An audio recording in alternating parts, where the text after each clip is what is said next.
15-20 tahunan deh. Ibunya kemana? Kok dia nggak nganterin sekolah? Si nyonyanya? Kan saya yang nganterinnya. Si nyonyanya kemana? Kerja? Apa? Nah pas itu tuh, nah abis itu tuh di mobil juga dia kayak gitu lagi Kak. Jadi mungkin dia kayak udah ngerasanya, aku nerima dia kayak ngerespon ngeladenin dia kan. Jadi dia keterusan tuh kayak berani kayak gitu, kayak megang-megang. Jadi di perjalanan pun kayak dilama-lamain gitu loh. Iya, kayak dilama-lamain gitu. Terus abis itu saya kan kerja di situ bertahan cuma nyampe setahun. Begitu seterusnya sama si majikan saya itu. Kamu nggak ketahuan? Belum tuh, waktu itu belum ketahuan. Belum ketahuan. Nah pas udah mau kayak 9 bulan mau nyampe setahun dah gitu kan. Saya tuh kayak yang namanya orang pasti punya firasat ya, kayak curiga gitu kan. Si ibunya tuh kayak ada sih nanya-nanya ke saya, katanya kamu sama si bapak kalau misalkan habis nganterin sekolah gini. Terus kalau di rumah kan orang kalau misalkan nyembunyiin apapun pasti ketahuan ya. Ini si ibunya tuh udah mulai kayak curiga gitu ke saya. Curiganya dari? Mungkin dari perilaku saya kayak ngerespon dari kontak aja gitu ke si bapak kan. Saling tatap-tatapan gitu di rumah. Nah si ibu tahunya dari situ, kayak apa sih, curiganya dari situ kan ke saya. Nah dari situ kayak saya udah ketakutan duluan tuh. Kayak saya gimana ya, kayak izin bilang udahan gitu kan, kerjanya di sini udah nggak mau kerja. Sebelum saya ketahuan terang-terangan gitu kan, saya udah memikirkan kayak caranya gimana, izinnya gimana, apa bilang saya udah nggak betah atau udah ada kerjaan yang lain.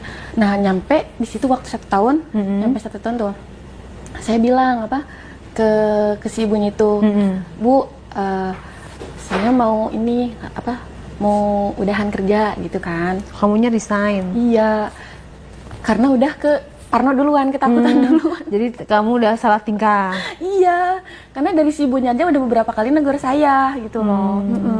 Kayak ya namanya orang curiga kan sama suaminya. Negornya gitu. gimana?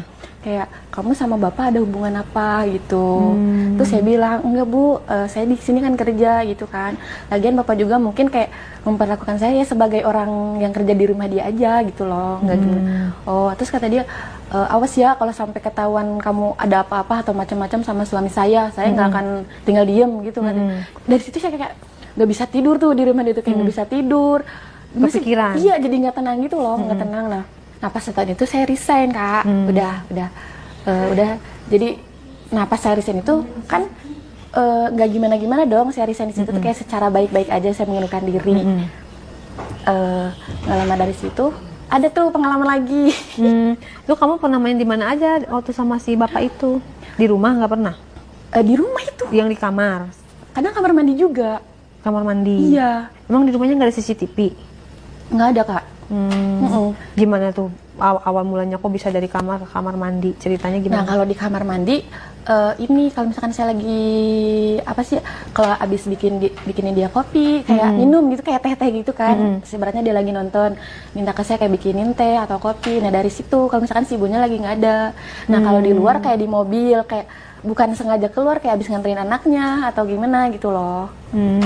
Tapi yang sering gimana itunya, misalnya dia ngedeketin kamunya gimana prosesnya? Kok bisa kejadian di kamar mandi? Kan itu kalau misalkan yang di kamar mandi udah kejadian yang di kamar kalinya. Iya udah. Berarti pertama kalinya itu yang di kamar itu? Iya, yang saya bilang tadi. Berarti udah biasa gitu ya, mau di mana aja? Iya, terus kalaupun saya agak nolak, terus dia bilang jangan sampai kamu nolak terus saya bilang ke ibu loh bahwa kamu yang ngegoda saya, bahwa kamu yang centil ke saya, bahwa kamu yang ngerayu dari saya gitu kan. Saya kan jadi takut ya. Takutnya saya dikira emang saya duluan gitu loh. Difitnah gitu ya. ya. Jatuhnya kayak difitnah gitu kan.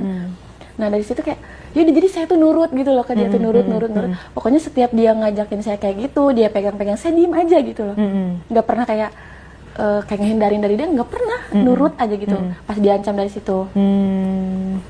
Paling sering sih di rumahnya dia itu. Soalnya kan yang namanya orang pembantu nggak pernah dibawa keluar dong, selain kayak ada urusan sama anaknya itu. Jadi lebih ininya di rumah dia. Kamar mandinya segede apa? Kecil kan? Nggak terlalu luas, nggak terlalu kecil juga. Jadi kamu ngedeplok gitu di berdiri. Oh berdiri. Apa di WC-nya duduk? Enggak, berdiri gitu loh. Kan ini tembok nih, kayak ini kan kayak tembok bak mandi gitu kan. Oh, jadi kamu naik di bak mandi? Iya, kayak duduk-duduk gitu, Kak. Iya. Apa di dalam bak? Enggak, kan itu ada air kan. Jadi saya tuh kayak didudukin gitu loh, Kak, di situ di tembok itu yang kecil itu loh. Kan jadi kamar mandinya nggak terlalu gede tuh. Jadi misalkan ini tembok, nempel kan gini kamar mandi tuh di sini kayak kloset gitu, nggak terlalu gede tuh. Jadi saya tuh didudukin di situ. Kalau nggak berdiri duduk tuh posisinya. Kalau di kamar mandi. Di kamunya duduk terus dianya? Kan kalau misalkan nggak duduk saya kayak dari belakang gitu loh. Dia paling sering minta dari belakang. Dari belakang? Iya. Jadi posisinya tuh gimana, Kak?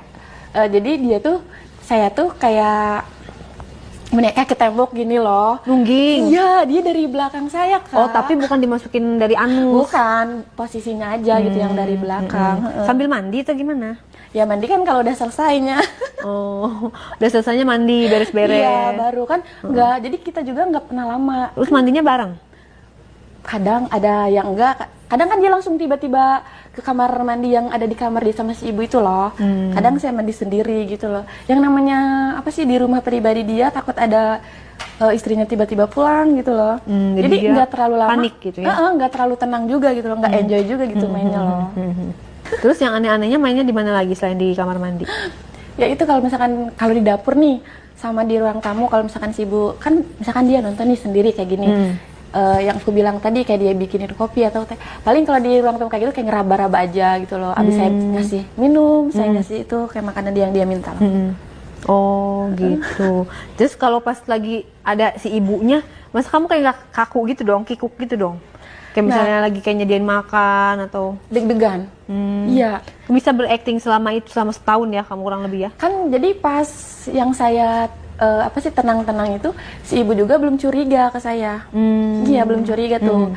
Karena kayak ya kita tuh kalau misalkan ada si ibu bersikap kayak sewajarnya saya kerja di dia, dia memperlakukan saya sebagai yang kerja di dia juga, pembantu gitu kan, nggak gimana-gimana. Kamu sebulan total berapa kali begituan sama majikan kamu? Seminggunya itu ada 2 kali sih. Seminggu 2 kali? Iya. Berarti sebulan? Pokoknya 1, 2, ada 3, waktu 4, kosong. sebulan 8 kali? Iya. Pokoknya kayak ada waktu kosong, lengah dari si ibu, si bapak nggak pernah ini saya. Nggak pernah ngebiarin saya gitu loh. Mubazir? Mubazir banget. Kamu by the way bulunya banyak banget loh. Iya nih. Ih, gila, lihat deh. Tuh, kelihatan nggak, gengs? Itu katanya emang kalau banyak bulunya gitu libidonya tinggi. Iya. Jadi kamu libido tinggi sama ini? Nah, sebelum saya kerja di situ kan, kalau misalkan nongkrong-nongkrong nih, pas kan itu saya pertama kali kerja kan. Kalau misalkan nongkrong-nongkrong, saya baju lengan pendek nih, pakai yang tadi pendek. Terus banyak juga yang ngomong kayak, ih, cewek-cewek bulunya kayak gitu, itu tuh disukain sama cowok-cowok, tahu kan? Ya kan saya kayak, iya apa sih kayak gitu ngomong-ngomongnya? Ih, lihat aja nanti kan.